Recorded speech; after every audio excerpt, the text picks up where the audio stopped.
Painavu അയ്യച്ചാടി polytechnic കോളേജിൽ വിവിധ കോഴ്സുകളിൽ അഡ്മിഷൻ ആരംഭിച്ചു.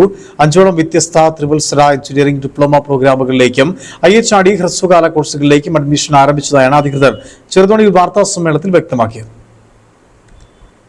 പൈനാവ് അയ്യച്ചാടി പോളിടെക്നിക് കോളേജിൽ വിവിധ കോഴ്സുകളിലാണ് അഡ്മിഷൻ ആരംഭിച്ചിരിക്കുന്നത്. 5ഓളം വ്യത്യസ്ത ത്രിവത്സര എഞ്ചിനീയറിംഗ് ഡിപ്ലോമ പ്രോഗ്രാമുകളിലേക്കും അയ്യച്ചാടി ഹ്രസ്വകാല കോഴ്സുകളിലേക്കും അഡ്മിഷൻ ആരംഭിച്ചതായാണ് അധികൃതർ ചെറുതോണിയിൽ വാർത്താ സമ്മേളനത്തിൽ അറിയിച്ചത്. അടുത്ത മാസമായ ജൂലൈ 20 മുതൽ തന്നെ 1ാം വർഷ ക്ലാസുകൾ എന്ന് പറയുന്നത് ആരംഭിക്കുകയും ചെയ്യുന്നു.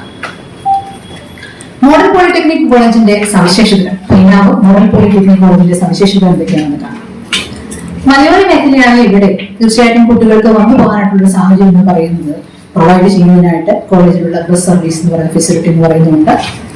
അതുപോലെ തന്നെ ഏത് കുട്ടിയും രക്ഷിതാക്കളും ആഗ്രഹിക്കുന്നത് ഇത്തരത്തിലുള്ള എഞ്ചിനീയറിംഗ് ഡിപ്ലോമ പ്രോഗ്രാം 3 വർഷം കൊണ്ട് പാസ്സായതിനു ശേഷം തീർച്ചയായിട്ടും ജോലി എന്ന് പറയുന്ന പ്രതീക്ഷിക്കുന്നുണ്ട്. അത്തരത്തിലുള്ള സാഹചര്യങ്ങൾ ഇവിടെ പഠിക്കുന്ന കുട്ടികൾക്ക് ഓരോ കുട്ടിക്കും കൊടുക്കുന്നതിനായിട്ട് പ്ലേസ്മെന്റ് ആൻഡ് ട്രെയിനിങ് സെൽ എന്ന് പറയുന്ന നല്ല രീതിയിൽ പ്രവർത്തിക്കുന്നുണ്ട്. ഈ മാസം 29 കൂടി റാങ്ക് ലിസ്റ്റ് പബ്ലിഷ് ചെയ്യുകയും ജൂലൈ 20 മുതൽ 1ാം വർഷ ക്ലാസുകൾ ആരംഭിക്കുകയും ചെയ്യും. സൈബർ ഫോറൻസിക്സും വിവര സുരക്ഷയും, computer engineering, biomedical engineering, electronics and communication engineering, mechanical engineering എന്നിവയാണ് ഡിപ്ലോമ പ്രോഗ്രാമുകൾ.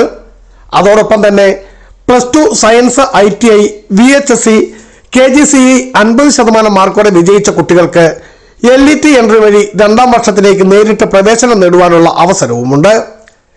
ചെറുതോണിയിൽ ചേർന്ന വാർത്താ സമ്മേളനത്തിൽ പ്രിൻസിപ്പലും മറ്റ് അധ്യാപകരും പങ്കെടുത്തു. ബിജു വൈസൻ പറമ്പിൽ, ഇടുക്കി വിഷൻ ന്യൂസ്, ഇടുക്കി.